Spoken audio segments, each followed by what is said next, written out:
반갑습니다. 송범석 대표입니다. 5월 17일 오늘도 운전면허와 관련된 여러 가지 질문을 받고 또 답변을 드리고 평소에 궁금해하셨던 것들에 대한 개인적인 답변을 좀 드리겠습니다. 오늘은 다행인지 불행인지 모르겠지만 하여튼 저희 카페 게시판에 질문글이 없어요. 그래서 오늘은 제가 일방적으로 좀 말씀을 드려야 될 것 같아요. 글이 없으면 사실 좋은 건 아니에요. 좀 많이 남겨주셔야 저도 좀 이 썰을 풀 게 있는데 질문이 없으니까 좀 뻘쭘하긴 합니다.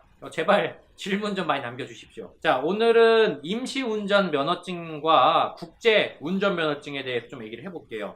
일반적으로 국제운전 면허증에 대해서는 대부분 알고 계세요. 국제운전 면허증은 뭐냐면 우리나라에 있는 그 면허증, 운전 면허증을 통해서 미국이나 일본 같은 나라들 여기 가서 운전을 할 수 있게끔 해주는 게 국제운전 면허증이에요. 일본도 되나요? 그 방향이 달라가지고 확실히 모르겠네요. 저는 그 해외에 나가본 적이 아직 한 번도 없어요.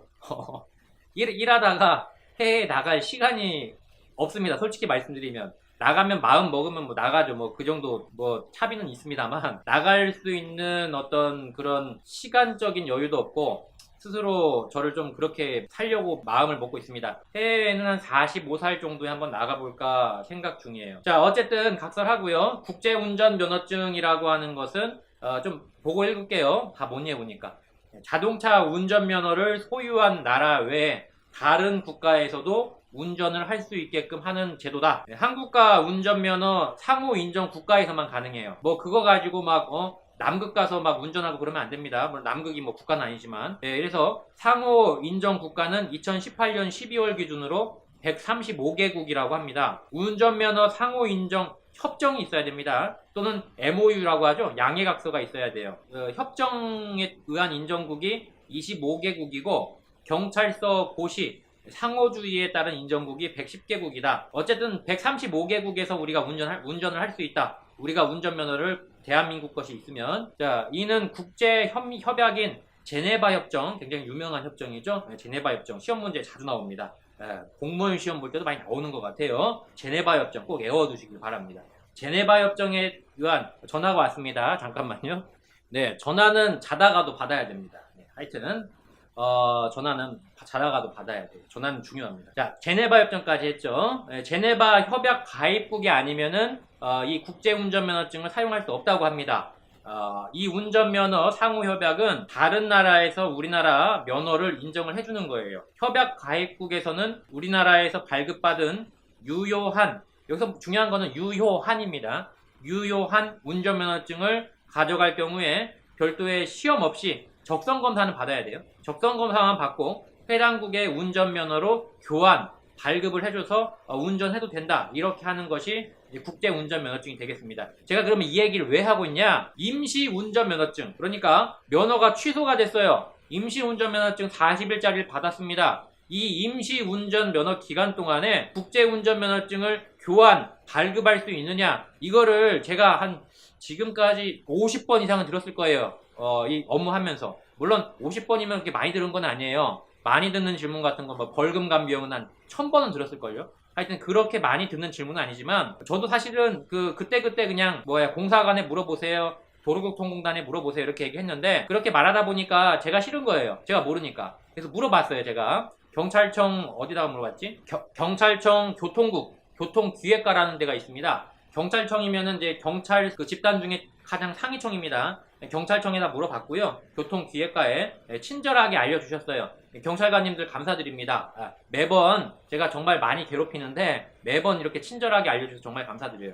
저 경찰청 분들하고 되게 친해요. 매번 이렇게 질문하면은 전화 주시거나 아니면은 그렇게 서면으로 정리해서 잘 주시는데 아마 그쪽에서도 저도 유명할 겁니다. 하도 많이 질문을 하니까. 근데 되게 질문할 때마다 이렇게 듬성듬성 이렇게 대충 할 수도 있는데 최대한 이제 자세히 질문에 대해 답변을 주시니까 너무 감사드려요.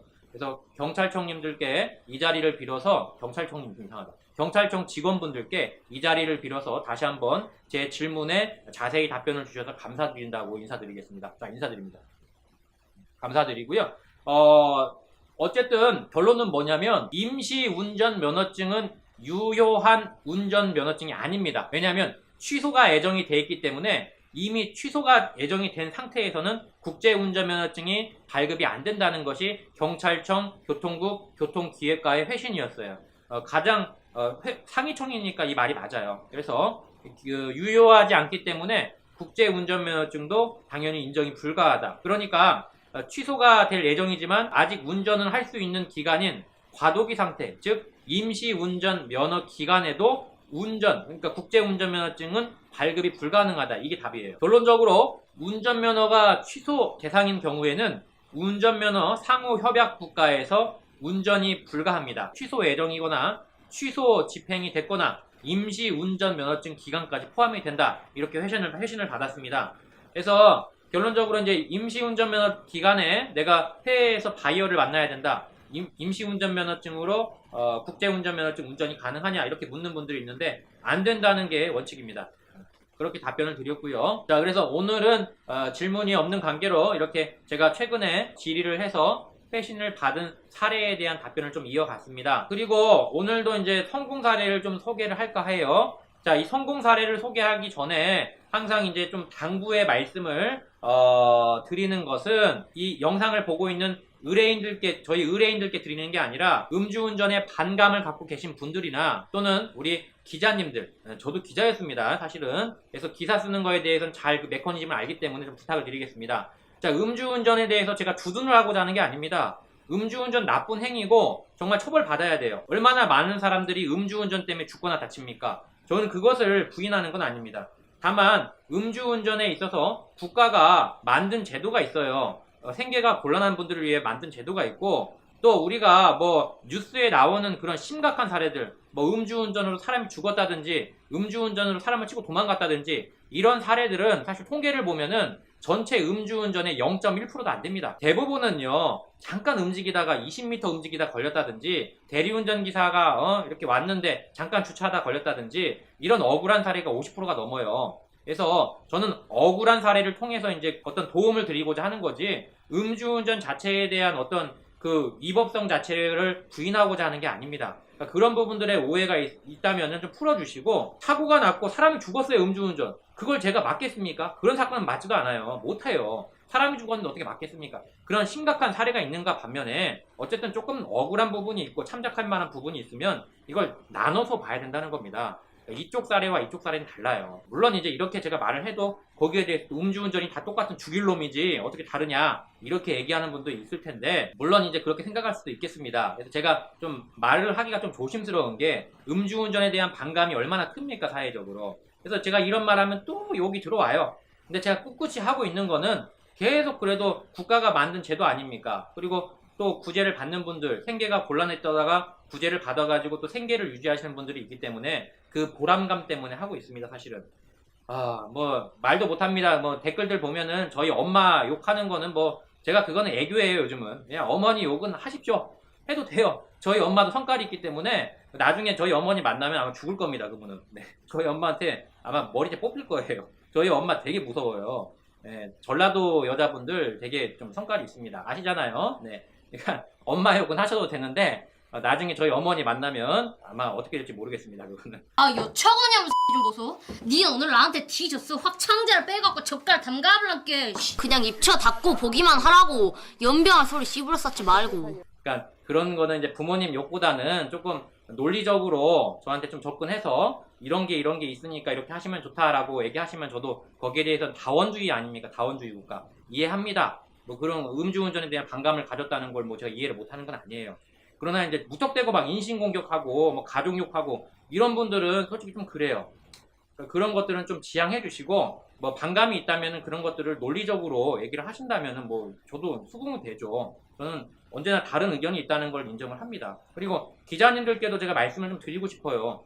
뭐 그 음주운전 자체가 나쁘다는 건 인정을 안 하진 않아요. 그러나 이런 면도 있다는 거, 억울한 사례도 있다는 것도 좀 보도를 해주셨으면 좋겠어요. 저도 기자였고 사회부였고 정치부였어요. 국회 뻔질나게 왔다 갔다 했고 그때마다 까는 기사들 많이 썼어요. 저도 모르겠습니까, 그 메커니즘은. 그러나 이제 이런 면이 있으면 저런 면도 있는 거 아닙니까? 이런 면도 좀 봐주시라는 겁니다. 자, 여기까지 말씀드렸고요. 오늘 성공 사례, 네, 다시 성공 사례 돌아왔습니다. 갑자기 돌아왔네요. 성공 사례 소개하겠습니다. 성공 사례 축하하는 게 아니에요. 자, 뭐 음주운전에서 벌금 감경받았다, 뭐 이거 아이고 뭐 사회적으로 뭐 이런 거 제발 그런 거 하지 좀 마세요. 네, 이거를 막 뭐 그 음주운전자가 뭐 이렇게 구제받았다, 막 축하한다 이런 게 아니라 이분들도 어려운 분들이잖아요. 그래서 축하한다기보다는 이런 사례가 있으니까 소개한다 이렇게 좀 보시면 좋을 것 같아요. 되게 조심하죠, 저 유튜브에서. 네, 이거 유튜브 영상이 물론 이제 많이 보시진 않지만 많이 안 봐요. 이게 특수 영역이다 보니까. 뭐 정말 저희가 이제 메인 영상은 뭐 10,000건이 넘어가지만 뭐 이런 일회 영상은 많이 봐야 100명 봅니다. 100명. 근데 100명 보더라도 기자님들이 보면 또 이제 이거 기사감이 되기 때문에 제가 조심합니다.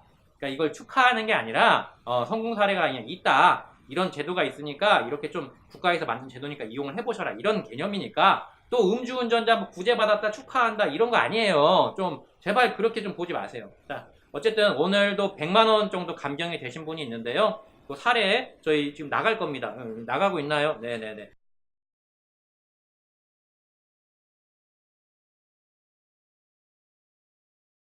자, 이 사례처럼 이 감경을 받을 수는 있어요. 저희 벌금 감경에 대해서 묻는 분들 굉장히 많은데 다시 한번 말씀드리지만 판사가 약식 명령을 때려요. 이거는 이제 등기로 옵니다. 등기로 오면은 약식 명령 통지서를 받고 이제 7일 안에 정식 재판 청구를 하면은 이렇게 벌금이 깎일 수가 있어요. 물론 다 되는 건 아니에요. 이런 사례도 있지만 또 벌금이 간혹 가다가 정말 간혹 가다가 뭐 길 가다가 돌부리에 걸려 넘어질 정도 확률로 올라갈 수도 있습니다. 왜 그런 제도를 만들었냐면 원래 없었는데 하도 이제 정식 재판 청구를 많이 하다 보니까 믿져야 본전이니까 하는 거예요, 사람들이. 그러다 보니까 법원도 너무 심한 거 아니냐, 판사 인력도 없는데 맨날 청구하고 뭐 이거 인력 낭비다, 사회적인 낭비다 해서 이제 벌금을 올린 거예요. 벌금을 올릴 수 있는 어떤 그런 제도적 장비를 만든 겁니다. 그러니까 무턱대고 하면 안 되고요. 올라갈 개연성도 있으니까 충분히 이제 저희 같은 법조인들하고 좀 상담을 하시고 올라갈지 안 올라갈지가 좀 어느 정도 윤곽이 잡히면 그때 신청하시는 게 맞습니다. 오늘 잡소리가 많았습니다. 저도 영상 찍으면 재밌게 할 수 있어요. 근데 이게 법조인이다 보니까 항상 좀 무게감을 갖고 있어야 된다는 어떤 강박관념이 좀 있습니다. 요즘은 이제 유튜브도 변호사님들도 재밌게 많이 찍으시더라고요. 특히 이제 한 땡땡 변호사님 제가 존경하는 분인데 되게 그분은 방송인 같아요. 제가 따라할 수 없는 경지에 이르셨습니다. 그래서 제가 뭐 롤모델까지는 아니더라도 뭐 그분의 어떤 스타일이 있고 제 스타일이 있는 거니까요. 저는 약간 이제 기자의 어떤 그런 습성이 있다 보니까 약간 그런 스타일로 좀 많이 찍으려고 합니다. 그래서 여기까지 오늘 금요일이죠. 영상 찍어서 보내드렸고요.